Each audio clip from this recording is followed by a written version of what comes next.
Welcome, students. This is day 2 or video 2 of our virtual learning. I'm Mr. Hobbs. For those of you that don't know me, I'm one of the other advanced level teachers here, and we are excited to have you on our virtual classroom. If you're watching this on YouTube, please feel free to subscribe to my channel.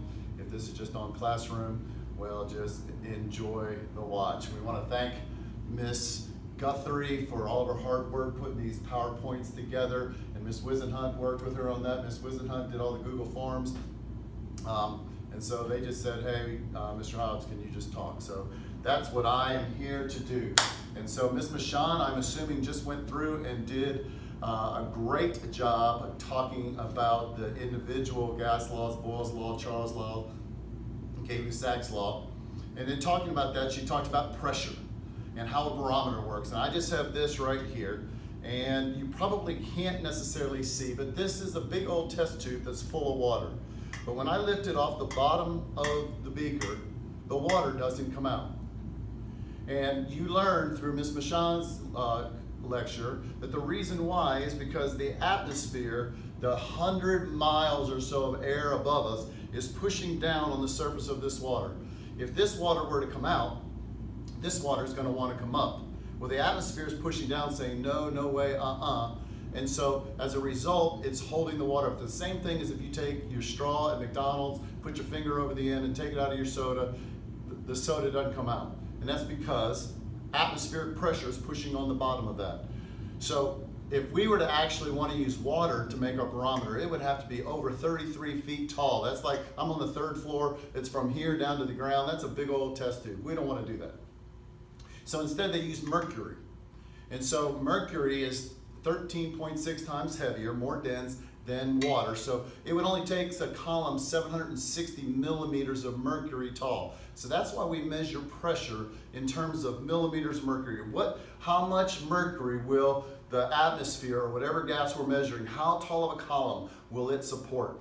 And so for other gases other than the atmosphere, we use a thing called a manometer instead of a barometer. And so, but those all just measure pressure in terms of millimeters of mercury, which is the exact same thing as a torr, named after Torricelli, the guy that invented the barometer. So we're going to be talking a lot about pressure, and so it's important that you really understand that. So if you need to, kind of go back and look at that. I have a fresh new Mountain Dew.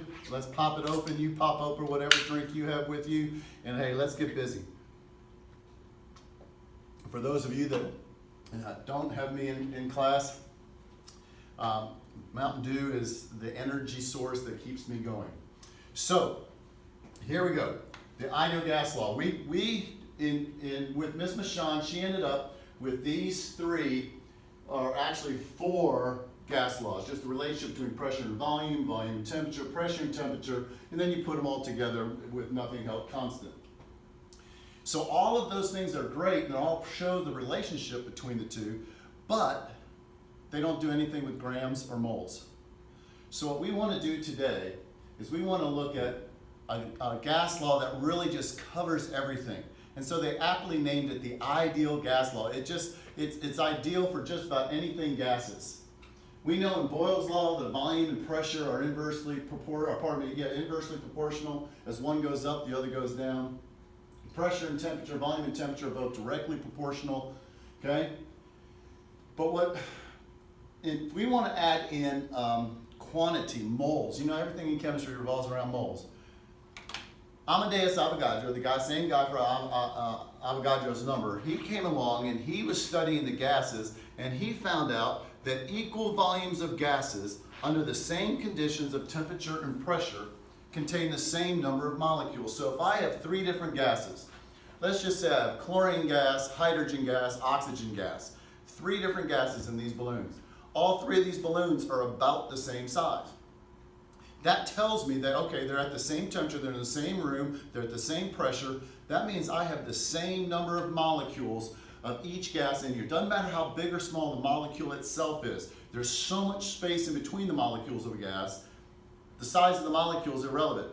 Equal volumes contain equal numbers of moles. That's huge. So 10 liters of hydrogen contain the same number of hydrogen molecules as 10 liters of oxygen and 10 liters of chlorine. They all contain the same number of molecules. That's huge for us in chemistry. Volume and moles then are directly proportional. That's what this is all about. Volume and moles. If you have more volume, you have more moles. More moles, more volume. So, the ideal gas law then puts everything all together. Pressure, volume, temperature, and moles. That's the key, and it's PV equals nRT. Just everybody calls this PIV-NERT. That's just the way you remember it, PIV-NERT. Okay? Where here though, pressure has to be in atmospheres.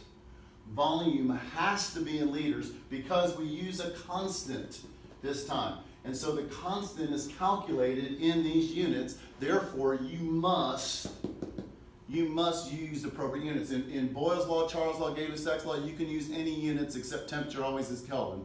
But pressure could be atmospheres, it could be millimeters of mercury, it could be pounds per square inch. But once you get into the ideal gas law, because we're having a constant, and this is a math thing, this is why you take math, okay?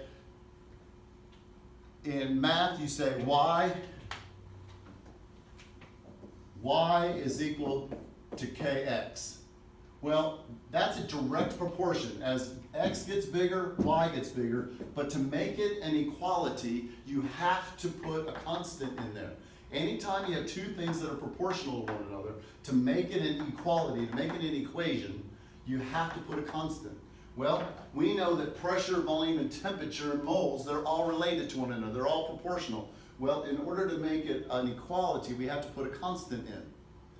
And so, notice here, you have pressure times volume is equal to that constant.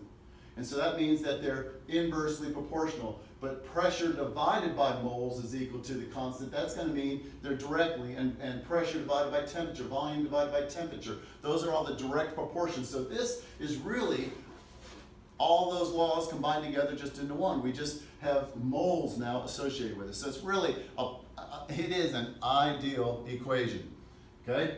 But the most important thing is the units have to be in these specific units. So we're going to have to work on transition or converting once again between the two. So what would happen then? Knowing those relationships, what would happen if we doubled the temperature? Well, what's going to happen to the volume? Well, volume and temperature are on the opposite side. So as this goes up, this is going to go up. So as the temperature goes up, so the volume will double. What if the temperature is decreased by 4? Okay, well again, if the temperature goes down, this is direct proportion. If the temperature goes down, the volume is going to go down. Now, what if the pressure, now notice that pressure and volume are on the same side of the equation. That means that they're inversely proportional. And so as a result, that means as one goes up, the other goes down. So if pressure goes up by 3, well, volume has to go down by 3. Okay, it's just simple math, simple straight proportions. So if the pressure is half, obviously then the volume will double. As one goes down, the other goes up. If it's on the same side of the equation, they're inversely proportional. If they're on opposite sides, they're directly proportional. That's just a math concept. That's why you learn these in math, so you can apply them to a real subject like chemistry.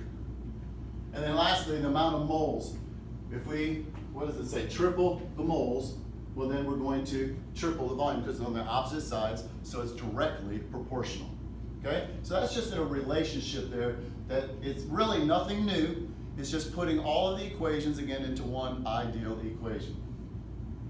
So if we want to go through and just calculate R, PV equals nRT, solve for R, okay, plug in 1 atmosphere, 22.4. You can put in any numbers in here, and you will find, okay, 1 atmosphere times 22.4 liters is equal to your 1 mole times R times 273, solving for R, and R comes out to 0.0821.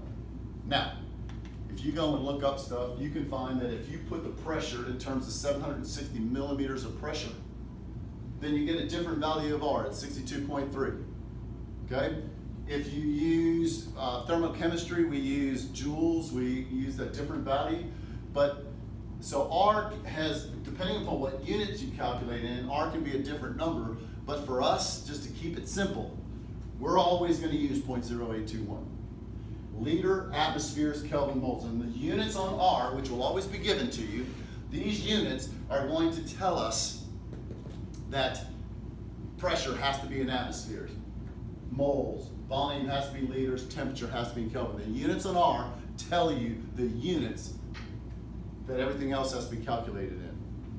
Now, this might be hard, difficult for you to be seeing, so I'm hoping that you have the PowerPoint that we gave to you, have that pulled up either on your phone or on a separate computer, or ideally print it out so you can take notes onto it. That's what I would do, is recommend as we go through all of this next 7 weeks, print out the PowerPoints, print out the notes, and then just kind of highlight and take notes on that.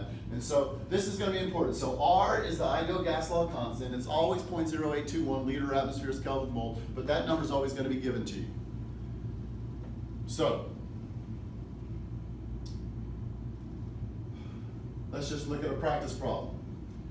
What would be the volume if we have 1 mole of a gas and the pressure is 760 millimeters of mercury and the temperature is 273? We call that STP. I believe that Ms. Michon went over that again, that 1 atmosphere, 273, 0 degrees Celsius, that is what we call STP, standard temperature and pressure. Okay, so at STP, so in other words, what's the volume going to be of 1 mole of a gas at STP? Well, you change millimeters of mercury to atmospheres because that has to be there. We're looking for the volume. Moles is already moles. R is given always, and 273 K. Well, when you just plug that in and solve for V, okay, well, V is equal to 22.4. Now, what's the significance of this? We have 1